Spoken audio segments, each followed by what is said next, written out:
I boarded the flight feeling a strange mix of weariness and calm.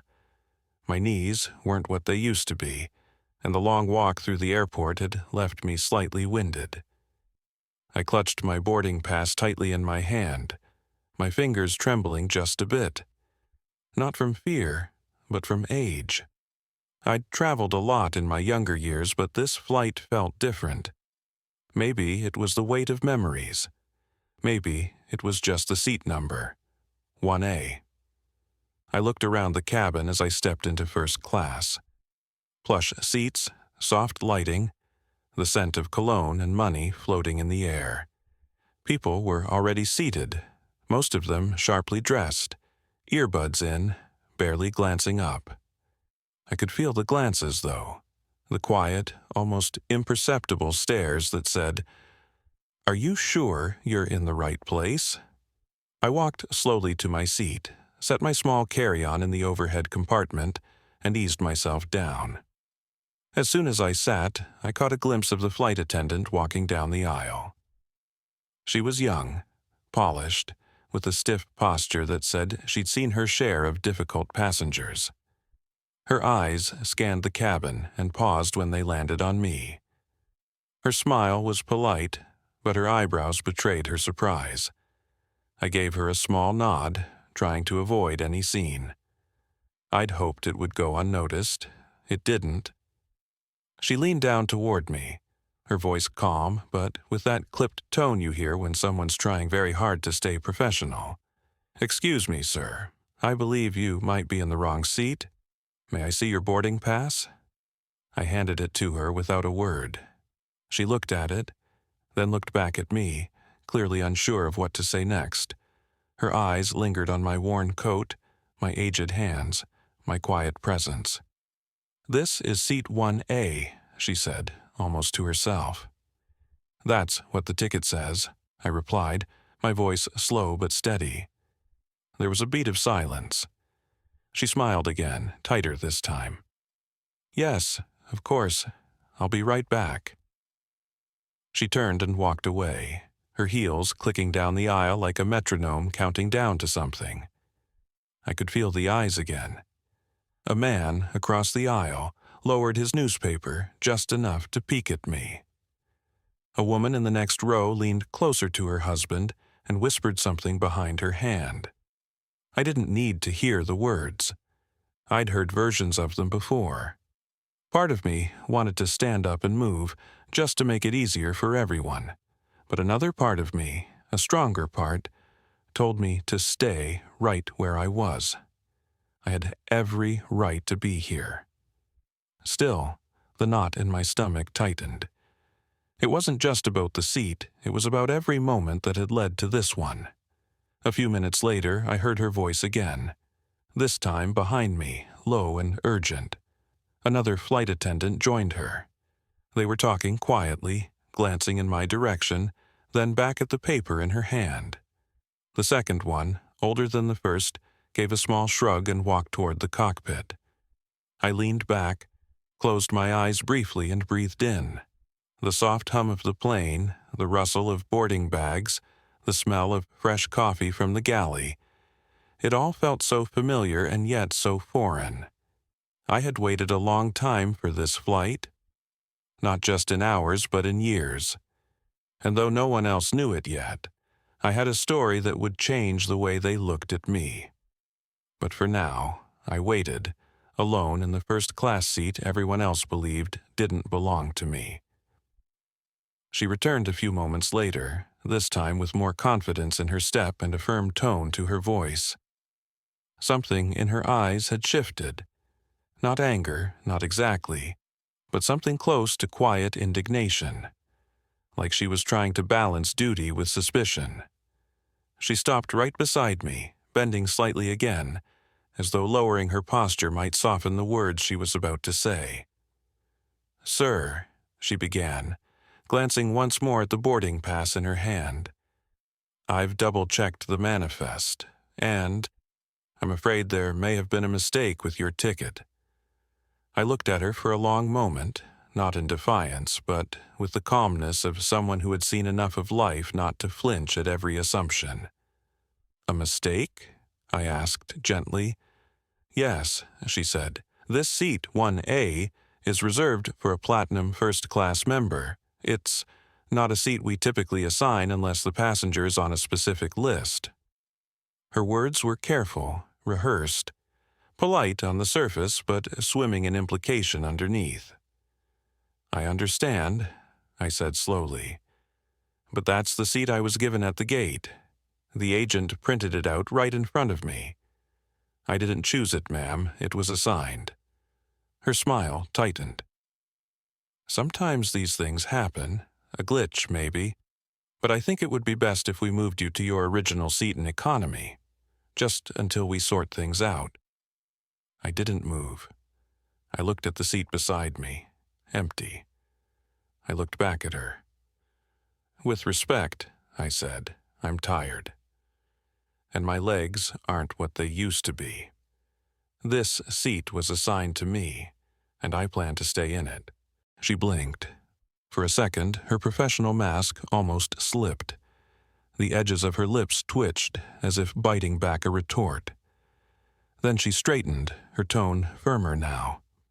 Sir, I don't want to escalate this, but we can't have passengers occupying seats they didn't pay for, especially in first class. My hands were folded in my lap. I didn't speak right away, I just looked up at her. Really looked. She was young, maybe mid-20s, polished uniform, eager to prove herself, probably on her first few months of international service. She didn't see an old man sitting quietly in a seat he'd earned. She saw a mistake that needed correcting. People around us had started to notice. One man leaned forward to get a better view. Someone in the back took out their phone and started filming. Subtly, pretending to scroll, but I could see the camera aimed at us. I could feel the heat rising in the cabin, not from the air, but from the tension. She motioned to someone behind her. Another flight attendant approached, taller, with a darker complexion and a more experienced look in his eyes. He bent down, looked at my boarding pass, then looked at me. Sir, he said, his tone softer, we're just trying to clarify something with the gate. Would you be willing to come with me to the front just for a moment? I looked at him. Will I be allowed to return to my seat once it's clarified? He hesitated. If it's indeed your seat, yes. If, I repeated. There it was again, the doubt, not the kind that questions facts, but the kind that questions people. My people, my skin, my presence. I'd rather wait here, I said. Thank you. More murmurs now, more whispers. Someone 3 rows back coughed and muttered something under his breath. A woman in designer sunglasses shook her head, like I was the one disturbing the peace. I sat still, unmoving. My fingers rested calmly on the armrest. I felt no anger, only the familiar sting of knowing what people thought before I even opened my mouth. They didn't know my name, didn't know where I came from, but they saw me and decided. The first flight attendant leaned toward her colleague, whispering fast. He nodded and turned toward the front. She lingered, watching me, as if waiting for me to do the polite thing and move. But I didn't. I'd moved enough in my life to make others comfortable. I wasn't going to do it again. I'm not causing trouble, I said softly. I'm just sitting where I was told to sit. She straightened again, lips pressed tight, and walked briskly down the aisle. I watched her go, watched the other passengers track her with their eyes, wondering what would happen next. And I sat there, quietly, waiting for the next chapter to unfold. The minutes that followed felt longer than the entire walk through the airport. I sat still, hands folded on my lap, my back straight against the cushioned seat. Every breath I took felt louder. Every rustle of a bag or sip of coffee around me sounded sharper, like the whole cabin had turned into one giant ear, listening for the next move. People were no longer pretending not to watch. They were watching, some openly, others with half-lowered screens or subtle glances over sunglasses. I'd felt the weight of silent judgment before, but here, in this pressurized metal tube thousands of feet above the ground, it felt concentrated, claustrophobic. A man across the aisle leaned toward me slightly. Mid-40s maybe. Blue suit, silver watch. The kind of confidence that came with years of feeling entitled to things. "You know," he said under his breath, just loud enough for me to hear, "they don't usually put people like us up here unless we pay for it." I turned to look at him slowly. "People like us?" I asked, raising an eyebrow. He paused, smirked. "You know what I mean." "I don't think you do," I replied, my voice even. He gave a half-chuckle, leaned back in his seat and muttered something I didn't catch. I didn't take the bait. I had learned, over years and decades, that sometimes the most powerful response is to let silence make them uncomfortable. Let them stew in the wrongness of their assumptions.